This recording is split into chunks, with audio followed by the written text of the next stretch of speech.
Qui est mon ange gardien? Comment le reconnaître? Coucou les amis, bienvenue dans cette nouvelle vidéo. Avant de t'aborder cette thématique passionnante, j'avais juste envie de te raconter une toute petite histoire. C'est l'histoire d'un homme d'une trentaine d'années qui fait un grave accident et qui est brûlé au 3e degré à plein de parties de son corps, y compris son visage. Il est hospitalisé. On prend soin de lui et on lui met des bandages partout où il a été brûlé, y compris sur son visage. Et on l'emmène dans une chambre où il réalise qu'il n'est pas seul. Il y a un autre patient qui est là. Et il commence un peu à discuter avec lui, à faire connaissance, et il se rend compte que cet autre patient euh, est hospitalisé suite à une fracture à la hanche. Et donc pendant plusieurs semaines, il doit se retaper, et donc il est dans la même chambre que lui. Et la personne qui a le bandage, on va l'appeler John, ok? Et celui qui a la fracture à la hanche, on va l'appeler Bernard. Et donc John, comme il ne sait pas voir, il demande à Bernard, tiens, je vois rien, je suis totalement déprimé, la vie n'a plus de sens, j'ai perdu mon travail, je pourrai plus jamais faire mon travail avec le handicap que je vais avoir suite à mes blessures, et j'ai juste envie d'en finir en fait. J'ai plus de courage. Et Bernard a instauré un petit rituel avec son nouvel ami John et s'est mis chaque jour à lui décrire ce qui se passe à l'extérieur, ce qu'il voit par la fenêtre de l'hôpital. Et il lui explique à quel point il y a un lac magnifique avec des cygnes, avec des jeunes amoureux qui viennent faire de la barque, les reflets du soleil dans l'eau, les enfants qui jouent. Et il décrit vraiment tout ce qui se passe en fait. S'il y a des animaux qui apparaissent, qui viennent boire un petit peu. Et ça remet de la couleur dans la vie de John. Ça donne à John de l'espoir de s'accrocher, de tenir bon pour reprofiter en fait de cette petite joie qu'on peut retrouver dans la vie de tous les jours, d'aller observer des scènes qu'on aime en fait. Et après quelques semaines, John se réveille et il appelle son ami Bernard et pas de réponse.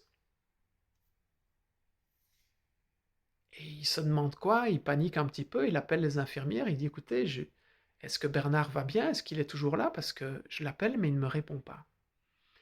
Et les infirmières lui expliquent qu'il y a eu des complications pendant la nuit, qu'ils ont dû emmener Bernard pour se faire opérer d'urgence et que ça ne s'est pas passé comme il l'aurait voulu et que Bernard a perdu la vie. Et John est très affecté par cette nouvelle et quelques jours plus tard, on lui enlève tous ses bandages et du coup il retrouve la vue. Et il voit ce lit à côté de lui qui est vide, mais il voit aussi que la soi-disant fenêtre à travers laquelle Bernard lui décrivait toutes ces magnifiques choses, elle n'existe pas. C'est un mur. Il n'y a jamais eu de fenêtre. Il n'y a jamais eu de lac, ni de cygne, ni d'enfants, ni d'animaux sauvages qui viennent s'abreuver, ni de couples d'amoureux qui viennent faire de la barque. Et il comprend à quel point Bernard, à travers ses récits, chaque jour, lui avait redonné espoir en la vie. Et du fond du cœur, il le remercie encore tous les jours aujourd'hui pour avoir joué ce rôle à ce moment-là. Je vous raconte cette petite histoire parce que c'est vraiment de cette façon-là que je perçois ce qu'est un ange gardien. C'est quelqu'un qui vous redonne de l'espoir à un moment donné où vous êtes prêt à abandonner. Alors ce quelqu'un, ça peut être un proche, ça peut être une nouvelle connaissance, ça peut être même un animal qui peut être votre ange gardien à un moment donné où vous en avez particulièrement besoin. Et je crois que nos anges gardiens, ils changent au fur et à mesure de notre vie, de nos évolutions, de nos rencontres, de nos parcours. Mais soyez-en sûrs, c'est qu'il y a toujours quelqu'un qui est là pour vous aux moments les plus compliqués que vous pouvez traverser. C'est ce que j'appelle un ange gardien.